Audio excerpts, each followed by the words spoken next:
Mary was young, full of ambition, and had recently gotten a job as an editor at a small publishing house in Maine. The company offered her temporary housing, an old house in the woods owned by one of the owners. Mary was delighted, for the house was in a picturesque location, and the nearest neighbor was miles away. To her, it seemed like the perfect place to focus on her new job. From the start, the house seemed strange to her.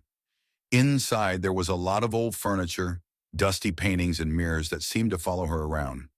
On the walls hung pictures of people she didn't recognize, probably the former owners. But one photo in particular caught her eye.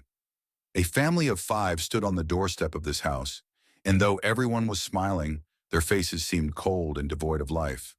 For the first week, Mary busied herself with work and tried to ignore the little things. But gradually, strange things began to happen in the house. The first night she awoke to the sensation that someone was looking at her. It seemed to her that there was a figure standing by her bed in the darkness. But when she turned on the lamp, there was no one. She put it down to fatigue. The second night she was awakened by the sound of an old music box. She'd found it in the attic when she first moved in, but she was sure she hadn't cranked the mechanism. The music was coming from somewhere below. Going to the kitchen, she found the music box standing on the table, though she had definitely put it away in the box before. Day by day, the atmosphere grew heavier. The house was cold, even when she turned on the heater. Occasionally, she would hear someone whisper her name, but the sounds were always barely audible and disappeared when she tried to find their source. One morning, walking around the house, Mary noticed that there were children's swings in the garden. They were swinging despite the complete lack of wind. There were deep indentations in the ground beneath them, as if someone had recently sat on them. She decided to find out more about the history of the house. The city archives told her that a family had lived in the house more than 100 years ago, parents and 3 children. One day they all disappeared without a trace. Neighbors claimed to have heard screams, but no one could explain what had happened. Since then, the house has been rented out, and almost every tenant has encountered unexplained events. Mary returned home alarmed. She felt that there was someone in the house with her, although she did not see a single person. One night she heard footsteps outside her bedroom door. The sounds were slow, muffled, but inexorably approaching. She opened the door and saw a long hallway that seemed to stretch much farther than it could in her house. At the end of the corridor stood the figure of a child. Mary froze. The figure raised a hand and pointed toward the stairs to the attic. She decided to follow. Everything in the attic was covered in dust, and only in one corner lay a doll. As Mary approached, she saw that the doll was made of cloth, but instead of eyes, it had 2 buttons sewn into its head. The doll had an address written on it that she did not recognize. The next day, she decided to visit the address. It turned out to be an abandoned house on the outskirts of town. Inside, there were only walls with faded wallpaper and a few scattered things.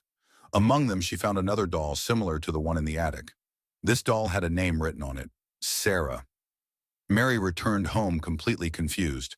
During the night, she was awakened by a loud banging sound. It came from the basement, where she had never been before. With a pluck of courage, she opened the door and found a narrow staircase leading down. There was a damp smell at the bottom, and the lantern light picked out strange shapes from the darkness. The cellar was huge. There was a round table in the center, and children's things were scattered around it. Dolls, toy cars, even small shoes. On the table was a photograph of the same family, but the children's faces were scrawled in black. She felt a cold puff of air, and a voice was heard in the darkness. "You're one of us now." She thought something moved in the corner of the basement.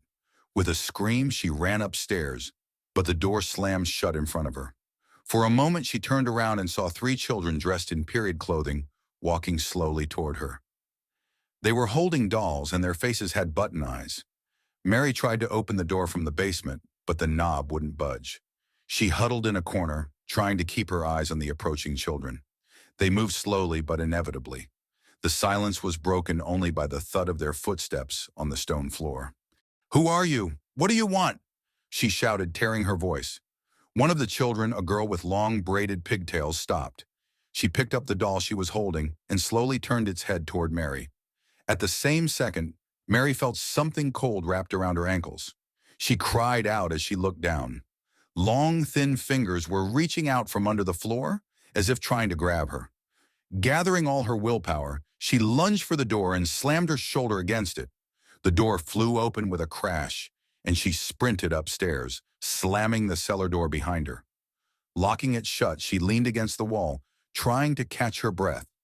The house was completely silent, but soon the silence was replaced by a low, long groan. The sound seemed to come from the walls themselves. She heard someone walking on the second floor. The footsteps were quick and heavy. Mary looked around for an exit, but the door leading outside was locked again. She rushed to the window, but the glass seemed as hard as steel. In desperation, she ran out into the living room and froze. The walls were hung with portraits, the same ones she had seen when she had moved in. But now the faces of the people in the portraits had changed. Their eyes had been carved out and their mouths twisted in sinister smirks. Suddenly, a child appeared in the middle of the room. It was the girl with the pigtails. She stood clutching the doll in her hands, and her voice came out suddenly loud. "You have taken our doll. Now you are with us." At the same moment, the doll that Mary had left in the attic was in her hands. She didn't even realize how it happened. Her fingers themselves squeezed it tightly, and the doll became strangely warm, as if alive. Mary tried to drop it, but her fingers wouldn't obey. The doll began to whisper. The words were barely audible, but Mary heard a phrase that struck her. "Mommy, don't go." Her heart sank. The voice sounded all too familiar. It was the voice of her little sister who had died years ago. "Annie, is that you?" she whispered, feeling an icy chill envelop her body. The doll froze, but the pigtailed girl stepped closer. "It's not her. It's us. We've always been here. You're one of us now." Suddenly, something heavy collapsed in the attic with a rumble. Mary rushed upstairs, driven by panic and a strange inner impulse. She jumped up into the attic and saw that there now lay a chest, the same one that had been in the basement. The chest slowly opened on its own. Inside were 3 dolls. Each of them looked an awful lot like the children she had seen in the basement. Next to the dolls was another piece of cloth and 2 buttons. A scream broke the silence, and Mary felt her body stiffen with a strange force. Her legs began to move on their own, bringing her closer to the chest. She struggled, screaming, but something invisible was pulling her closer. She saw her reflection in the mirror, standing in the attic. Her eyes began to darken and thin slits appeared in the center, as if her own eyes were turning into buttons. Her consciousness began to fade. The last thing she heard was a child's laughter. The next morning, the locals noticed that the house was empty. No trace of Mary was found, but in the attic among the dust was a new doll. Her face was an exact replica of Mary's, and her button eyes reflected emptiness. The house continued to wait for the next victim,